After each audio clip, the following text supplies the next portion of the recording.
1월 둘째 주입니다. 오늘도 이 자리에 예배하기 위해서 모이신 분들, 그리고 대다수 가정에서 온라인으로 예배하시는 우리 모든 가족들에게 금년 안에 하나님께서 주시는 평강, 하나님께서 주시는 은혜로 충만한 그런 새해 되시기를 다시 한번 축복드립니다. 새해를 시작하면서 폭설로 온 땅이 얼어붙었고, 추위 영하 15도 이하 18도까지 떨어지는 강추위로 온 땅이 얼어붙었습니다. 우리의 마음까지 얼어붙은 것 같고, 여기저기 동파 사고도 있는 듯하고요. 추위에 여러분 건강하셔서 새해 건강하게 지내시길 바랍니다. 2021년 새해가 시작이 됐는데 연초부터 우리의 마음, 국민들에게 충격을 주는 사건이 있었죠. 16개월 된 정인이의 사망 사건입니다. 작년 10월 13일에 사망해서 장례까지 다 치렀는데, 그때까지만 해도 아무도 그를 기억하는 사람이 없었고, 그저 알아도 안타깝게 이 땅에 태어나서 이제 막 엄마 아빠 말을 뗄 정도의 어린 아이인데 안타깝게 세상을 떠난 그런 정도로 이해를 하고 있었을 겁니다. 그런데 연초에 한 방송에서 그 아이의 죽음에 관한 내용을 보도하면서 전 국민이 충격에 빠졌습니다.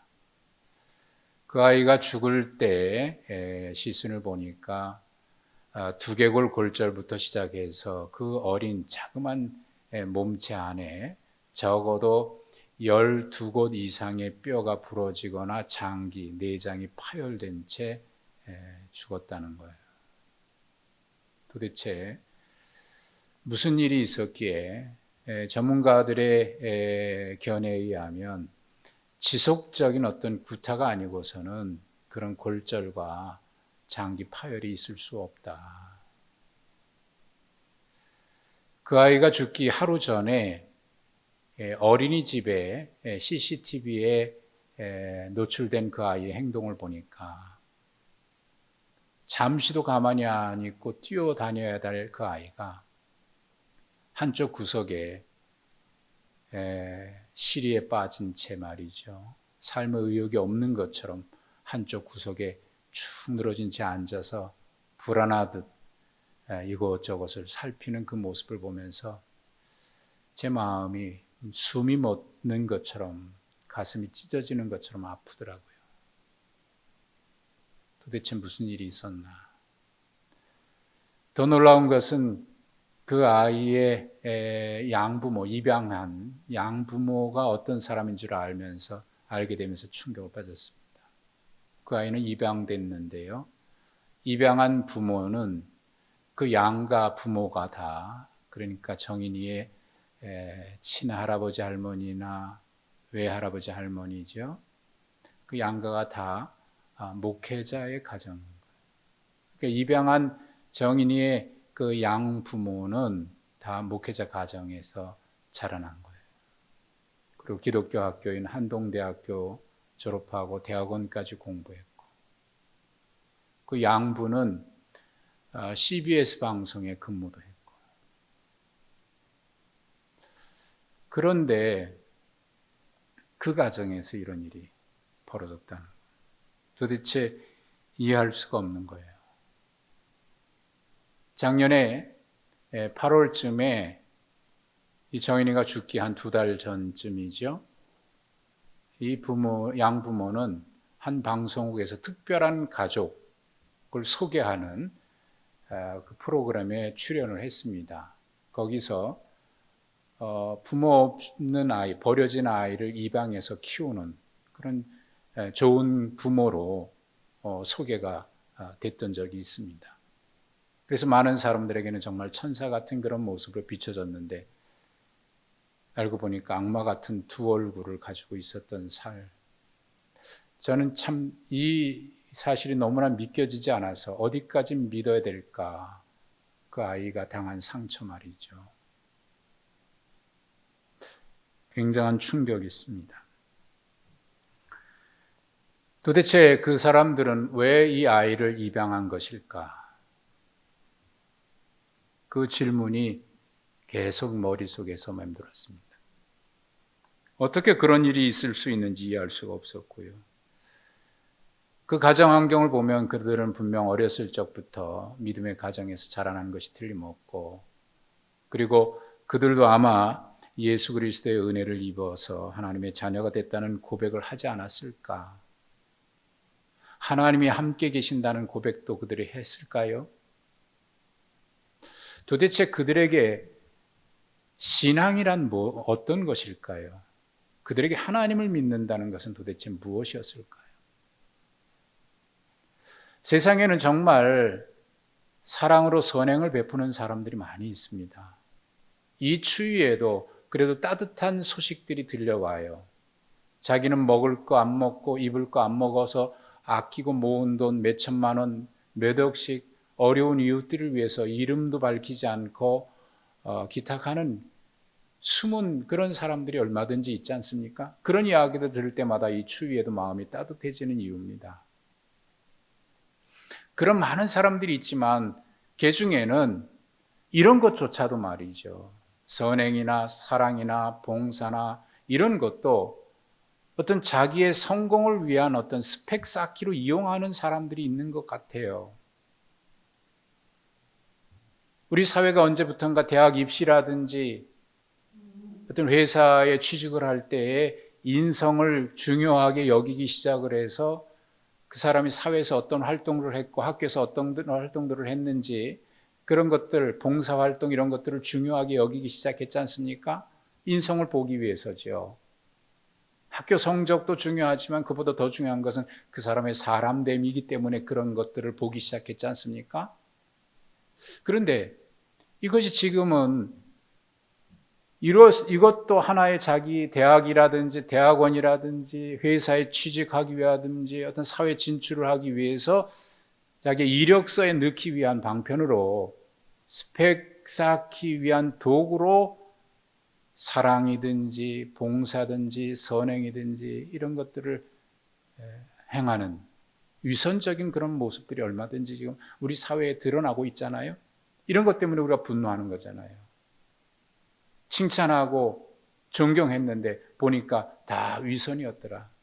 자기 이름 내고 어디에 진출하고 성공을 하기 위해서 이런 것들을 이용해 왔던 거 아닙니까? 소외된 사람, 어려운 사람들 말이죠. 거기에 우리가 충격을 받고 분노하고 있는 거 아니에요. 그런데 이 정인이의 입양 부모도 혹시 그들에게 신앙도 교회 활동도 그런 것으로 비춰졌을까요? 그런 것으로 이용한 것일까요? 신앙조차도 그리고 이렇게 하는 행동조차도 자신의 이미지를 위한 그런 스펙으로 사용됐던 것일까요?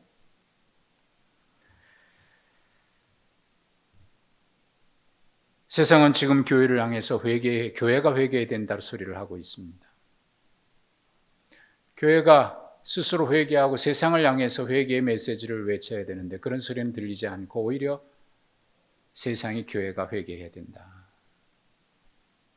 예수님께서 예루살렘 입성하실 때에 환호성을 부르고 찬양하니까 종교인들이 못하게 막으니까 예수님께서 저들이 하지 않으면 돌들이 외칠 것이다 라고 말씀하셨는데 지금 그렇게 돌들이 외치고 있는 것 같습니다.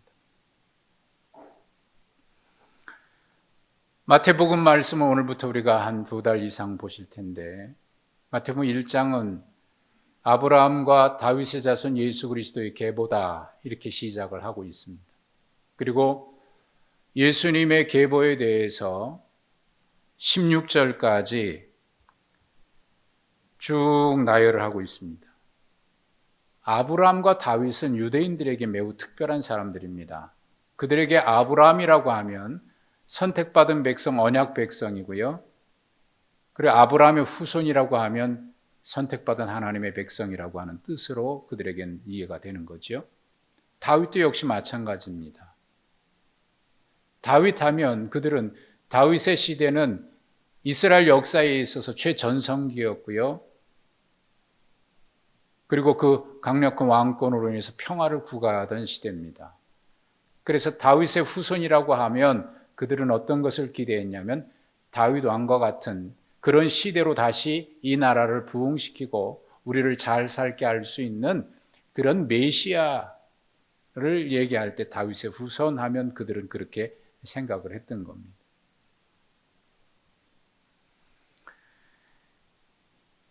그들이 기대하는 메시아는 바로 그런 다윗의 시대를 다시 회복시킬 그런 메시아, 강력한 왕이죠. 정치적인 왕이었습니다. 마태는 아브라함과 다윗의 후손 예수 그리스도의 계보로 시작한 이 계보를 16절에 마리아에게서 그리스도라 칭하는 예수가 나시니라 라는 것으로 일단락 짓고 바로 이어서 아브라함부터 다윗까지, 다윗부터 이스라엘이 바벨론 포로로 끌려갈 때까지, 그리고 포로로 끌려간 때부터 예수 그리스도에게 이르기까지 14대씩 단락을 지어서 세 단락으로 구분하고 있는데, 이 구분된 세 단락을 보면은요, 아브라함부터 다윗까지는 계속 상승해요. 부흥하고 성장하는. 근데 다윗의 시대를 정점으로 이 나라는 점점 하강하게 됩니다. 하강 곡선을 그리기 시작해요. 그리고 다시 바벨론 포로 이후에 이 14대는 예수 그리스도의 나심까지 상승하고 있는 그런 분위기로 이 그래프를 이해할 수가 있어요. 자, 그리고 정점에 16절 마리아에게서 그리스도라 칭하는 나시니라, 여기에 정점을 찍습니다. 그러면 유대인들은 이 계보를 보면서 무슨 생각을 했을까요? 아, 드디어 다윗과 같은 그런 정점을 이룰 때가 다가오고 있구나. 다윗의 자손에게서, 아브라함과 다윗의 후손에게서 그런 메시아를 기대했을 거예요. 그 분위기 이어서 오늘 우리가 함께 읽으셨던 이 말씀인데, 사실 이 말씀은 우리가 성탄절 때마다 우리 아이들이 암송했던 그런 말씀이잖아요. 예수 그리스도의 나심은 이러하니라. 사실 이 말씀은 바로 앞에 이어진 예수 그리스도의 오심, 아브라함과 다윗의 후손 예수 그리스도의 오심에 대한 그 부언 설명으로 구체적인 그 사건을 이야기하고 있는 것처럼 이해가 됐는데, 그런데 오늘 이 말씀을 깊이 묵상하는 가운데 저는 새로운 것을 깨달았습니다. 이것은 그들이 기대하는 다윗의 후손 예수 그리스도의 오심에 대한 설명이 아니라 예수 그리스도의 오심은 곧 하나님 나라의 임하심인데, 그 임하심은 그들이 기대하고 있는 거 말이죠. 그래, 다시 이 나라가 회복될 것이다. 다시 상승 곡선의 정점에 메시아의 오심이 있다. 그래서 다시 이 나라가 다윗 시대와 같은 그런 강력한 나라로 회복이 될 것이다. 정치적인 메시아를 기대하고 있던 그들에게 예수 그리스도의 오심은 그런 의미로 읽히지 않습니다. 그런 의미가 아닙니다. 그들의 욕심을 충족시키는 그런 분이 아니고, 또 개인의 욕망을 충족되는 것이 마치 축복이라고 하는 것으로 포장한 것이 아니라 자신의 죄악을 은혜로 덮으려고 하는 그런 종교적인 그런 의미에서의 나사렛 예수의 오심이 아니라 그것을 뒤엎고 그것을 깨트리고 하나님 나라의 오심, 하나님 나라의 오심. 이 하나님 나라의 오심은요, 개인의 그런 욕망, 이런 것들을 은혜라고 하는 것으로, 축복이라고 하는 것으로 덮어놓고는 하나님 나라의 오심을 맞아들일 수가 없는 겁니다. 하나님의 나라는 그걸 용납할 수가 없는 겁니다. 그런 말씀으로 마태는 이 말씀을 기록하면서 마리아가 요셉과 약혼하고 동거하기 전에 성령으로 잉태된 것이 나타났다라는 말씀으로 이제 계속 이어가고 있어요. 여기서 약혼이라고 하는 것은 오늘날 우리가 이해하는 약혼과는 좀 달라요. 그것보다 좀 더 강한 의미가 있습니다.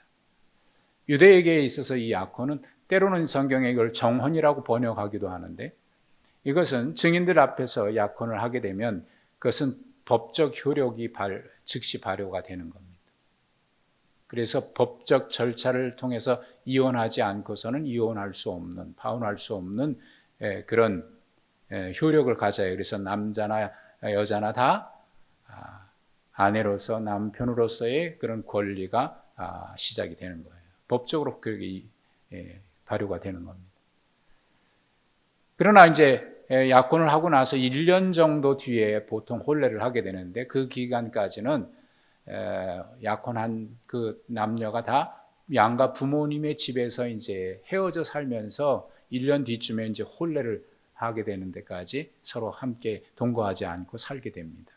그러나 법적으로는 이제 부부의 효력을 발휘하고 있어요. 마리아의 잉태는 바로 그 사이에 이루어진 겁니다. 성경은 성령으로 잉태됐다라고 말씀을 하고 있는데 사실 여러분 이 사실을 어떻게 받아들일 수 있을까요? 마리아는 누가복음에 의하면 천사를 통해서 이 사실을 알게 됐을 때에 내가 남자를 알지 못하는데 어떻게 그런 일이 있겠느냐고 받아들일 수가 없었습니다. 그러나 천사가 계속해서 설득을 하고 하나님의 뜻이 이렇게 성령으로 이루어졌다라고 하는 것을 그가 받아들이게 되면서 주의 여정이오니 말씀대로 내게 이루어지이다라고 받아들이게 됩니다. 그러나 요셉은 이 일을 어떻게 받아들일까요? 성경은 요셉의 행동에 대해서 뭐라고 기록하고 있냐면 19절에 의로운 사람이라 이렇게 표현했습니다. 그리고 이 일을 드러내지 않고 조용히 가만히 끊고자 했다고 기록하고 있습니다. 여기서 의로운 사람이라고 하고 있는데 여기 의로운 사람이 우리가 이해하기로는 그가 점잖고 신사적인 사람이다. 뭐 그런 정도로 이해가 돼요. 그러나 여기서 말하고 있는 이 의로움은 그런 의미가 아니고 율법적인 의미로서의 의로움입니다. 신명기 22장에 의하면 율법에 의하면 이런 경우에는요 파혼하게 되고요. 그리고 그 여자는 돌에 맞아 죽을 수 있는 그런 죄입니다. 따라서 이런 경우에는 파혼하는 것이 율법적으로 의로운 것입니다.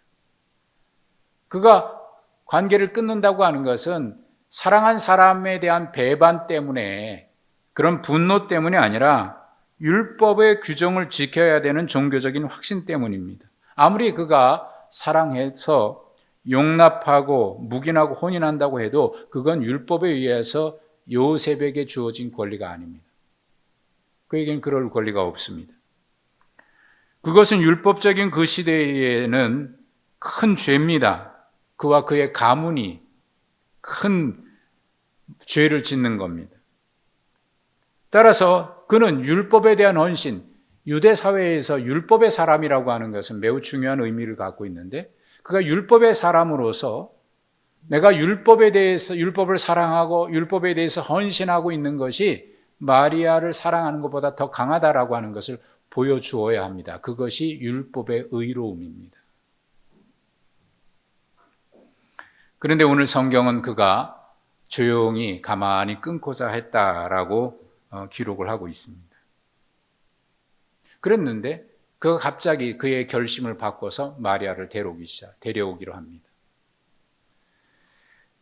요셉의 생각이 바뀌게 된 이유가 뭘까요? 가문보다 더 중요하고 명예보다 더 중요했던 율법, 목숨보다 귀하게 여겼던 율법, 그것을 포기하면서까지 그 율법의 의로움을 포기하면서까지 그를 다시 데려오기로 결심했던 이유가 뭘까요? 20절 이하에는 그 이유를 짐작할 수 있는 내용이 기록이 되어 있는데 조용히 끊으려고 이 일을 생각하고 있을 때에 주의 사자가 현명하여 이르되 꿈인 듯 그에게 나타났습니다. 그리고 뭐라고 얘기하시냐면 다윗의 자손 요셉아 내 아내 마리아 데려오기를 무서워하지 마라. 그에게 잉태된 자는 성령으로 된 것이라. 아들을 낳으리니 이름을 예수라 하라. 이는 그가 자기 백성을 그들의 죄에서 구원할 자라. 이 모든 일이 된 것은 주께서 선지자로 하신 말씀을 이루려 하심이니 이르시되 보라 처녀가 잉태하여 아들을 낳으리니 그 이름을 임마누엘이라 하리라. 이것은 700년 전 이사야 선지자의 예언이죠. 그 이야기를 하면서 이를 번역한즉 하나님 우리와 함께 계시다 함이라. 이것이 그가 마음을 바꾸게 된 이유인데, 여기서 우리는 의로움에 대한 또 다른 의미를 생각해야만 합니다. 성경에서 의로움은 단순히 무엇을 지키느냐 안 지키느냐 그 차원에 머물지 않습니다. 법조항의 겉으로 나타난 표면적인 의미보다 더 중요한 것이 있는데 그 율법의 심층적인 의미입니다. 다시 말해서 그 말씀을 주신 하나님의 마음입니다. 하나님의 뜻입니다. 사무엘 선지자가 다윗에게 기름 붓기 위해서 이새의 집에 방문했을 때에 그의 아들들을 보면서 첫째, 둘째를 보면서 정말 이 사람인가 보다 생각 정도로 외모나 모든 면이 뛰어났던 것 같아요. 그래서 그에게 기름 부으려고 할 때 하나님이 멈추게 하시죠. 그러면서 하나님 이렇게 말씀을 하셨습니다. 사람은 외모를 보나 나는 중심을 본다. 그렇게 말씀을 하셨어요. 예수님의 제자들이 안식일에 미리 이삭을 따먹었다는 이유로 바리새인들이 그 문제를 가지고 와서 예수님을 고소합니다. 당신의 제자가 안식일법을 어겼습니다. 그때 예수님이 하신 말씀이 이거죠. 나는 자비를 원하고 제사를 원치 않는다라는 그 뜻을, 하나님의 그 뜻을 너희가 알았다면 무죄한 자를 정죄하지 않았을 거다. 그렇게 말씀을 하셨습니다. 이게 여기서 말하고 있는 게 뭐예요? 율법의 내용, 그 겉으로는 난 조항보다 더 중요한 것은 그것을 주신 하나님이 왜 주셨는지 하나님의 마음을 이해하는 것. 그래서 그 말씀을 따라 살아가는 것이 의로움이라는 거예요. 무엇을 했느냐 안 했느냐가 아니라.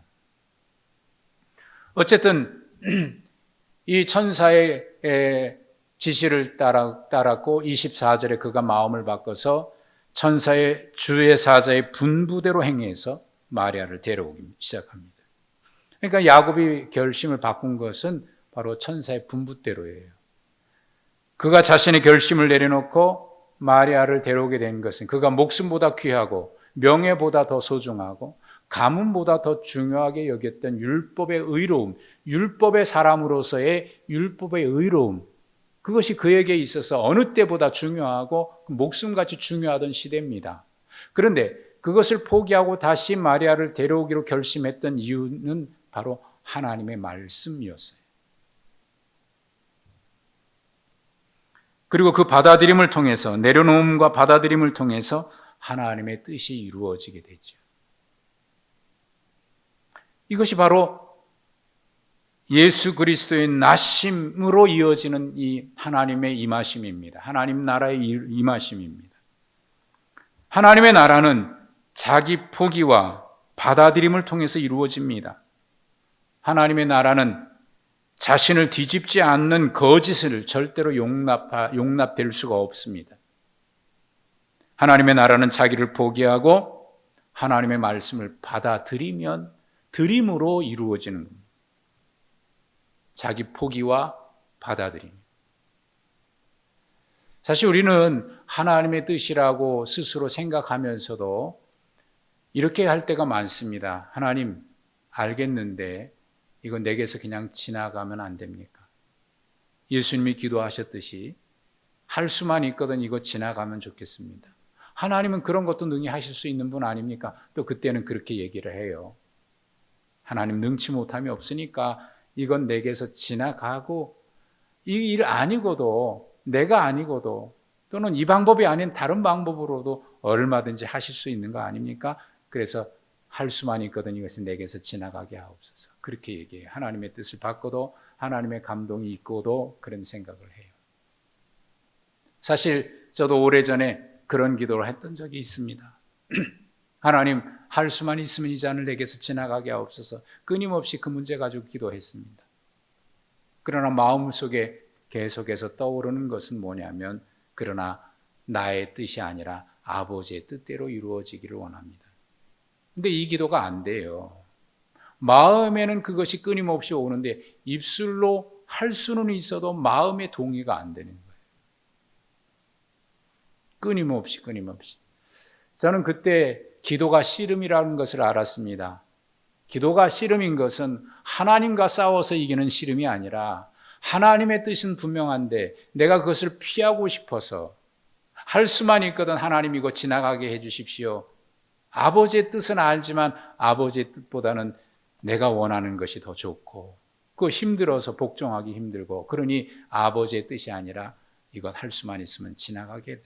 그런 나 자신의 그 욕심 말이죠.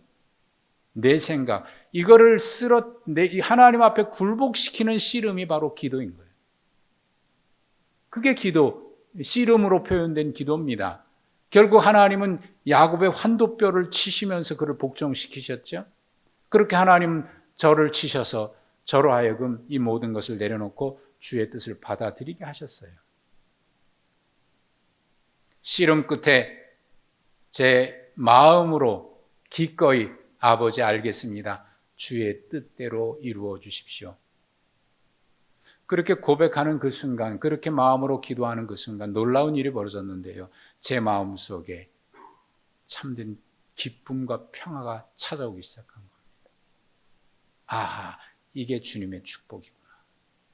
저는 그때 분명히 알았습니다. 하나님께서 우리에게 뭔가를 말씀하실 때는 그냥 너 혼자 그거 알아서 해라 그렇게 말씀하시는 게 아니라는 걸 알았습니다.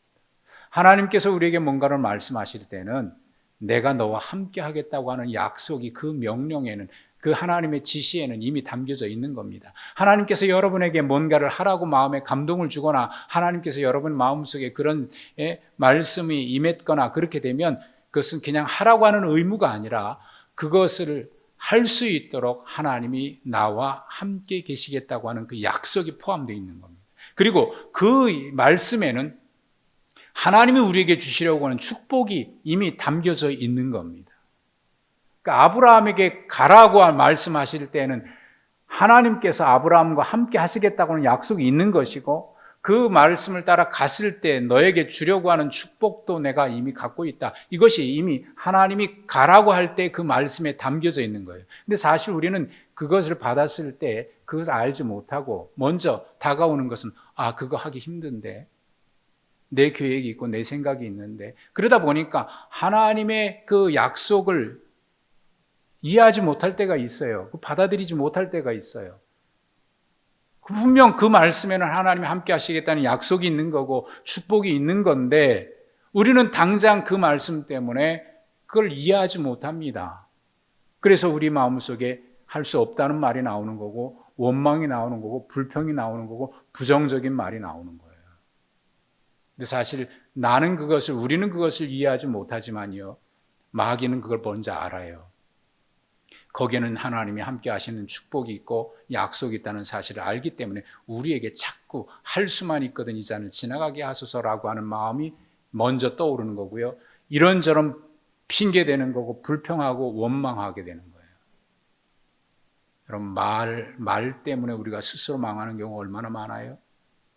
알지 못하니까 그러는 거예요. 그 하나님의 말씀에는 내가 함께 한다는 약속이 이미 포함되어 있어요. 그리고 그 약속에는 축복이 포함되어 있는 거예요. 근데 우리는 그거는 모르니까 지금 당장 힘든 것만 생각하고 거부하고 부인하고 원망하고 불평하고 저는 그때 그 사실을 분명히 알았습니다. 지금 꽤 시간이 지났는데도 그때의 감격이 제 마음속에 항상 있어요. 그래서 어떤 일을 만날 때 늘 그 마음으로 기도합니다. 하나님, 아버지의 뜻대로 하겠습니다. 아버지 뜻대로 하겠습니다. 왜요? 그건 놀라운 축복인 줄 아니까요. 여러분, 하나님의 나라는, 하나님의 은혜는, 하나님의 축복은, 그리고 하나님의 약속은 나를 내려놓음과 동시에 그것을 받아들임에 있습니다. 그때 하나님의 뜻이 이루어지는 거고 하나님의 축복이 임하는 것이고 임마누엘 하나님 나라가 임하는 것입니다. 마태는 예수 그리스도의 오심에 대해서 예수 그리스도의 나심은 이러하니라 라고 하는 이 말씀을 기록하면서 예수님의 이름을 예수 그리고 임마누엘 두 이름을 얘기를 했습니다. 예수는 자기 백성을 저들의 죄에서 구원할 자라라고 하는 구속주라고 하는 의미가 있는 것이고, 임마누엘은 하나님이 우리와 항상 함께 계신다라고 하는 하나님의 임재에 대한 약속이죠. 마태가 이 이야기하는 것은 예수 그리스도의 탄생은 예수님의 이 땅에 오셔서 이 땅에 육신으로 탄생하신 그 사건은 우리의 죄를 구속하는 것에서 끝나지 아니하고 우리와 함께 계시기 위함인 거예요. 그걸 말하고자 하는 거예요. 그게 하나님의 나라입니다. 요한복음 1장 14절에는 그렇게 분명히 말씀하고 있죠. 말씀이 육신이 되어 우리 가운데 거하심에, 거기서 거한다라고 하는 말은 집을 짓고 장막을 짓고 거기에 우리와 한 집 같이 산다라고 하는 그런 의미입니다. 예수님의 오심은요, 우리와 함께 살기 위함입니다. 그런데 우리가 죄 때문에 하나님과 어떻게 살겠어요? 죄인인 우리가 어떻게 하나님과 같이 살 수가 있어요? 우리 자꾸 피하고 싶지. 아담이 범죄한 후에 도망가듯이 말이죠.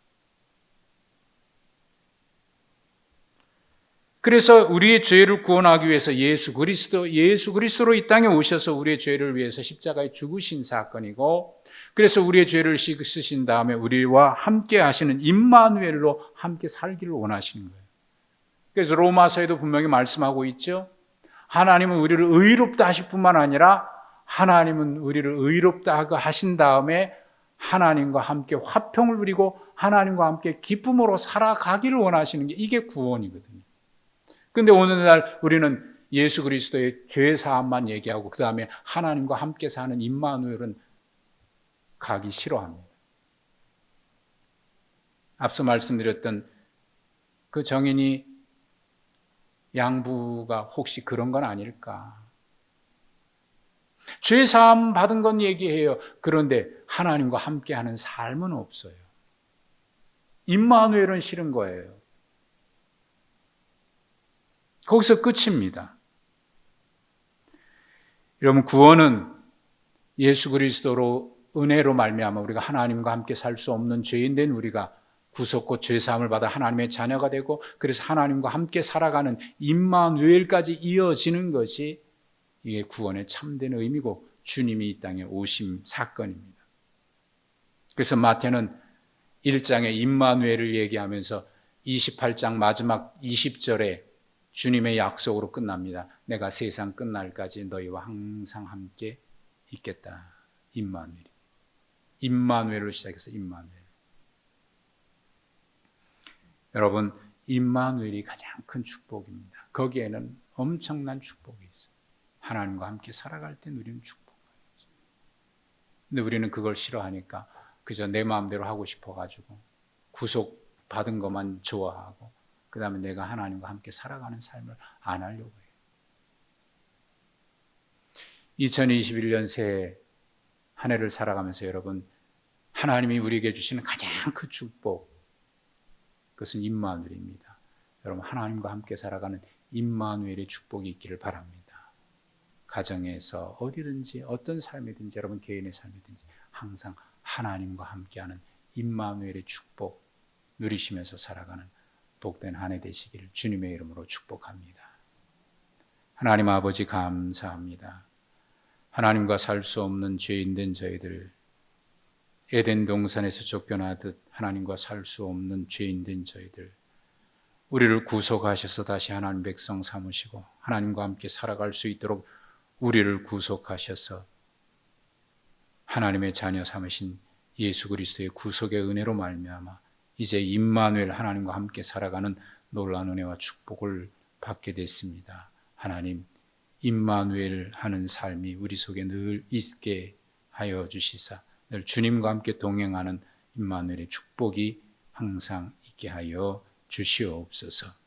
금년 한 해 그렇게 임마누엘과 주님과 함께 살아갈 수 있기를 원하오니 하나님, 우리 모든 삶 가운데 임마누엘 은혜로 가득하게 하옵소서. 예수님의 이름으로 기도하옵나이다. 아멘.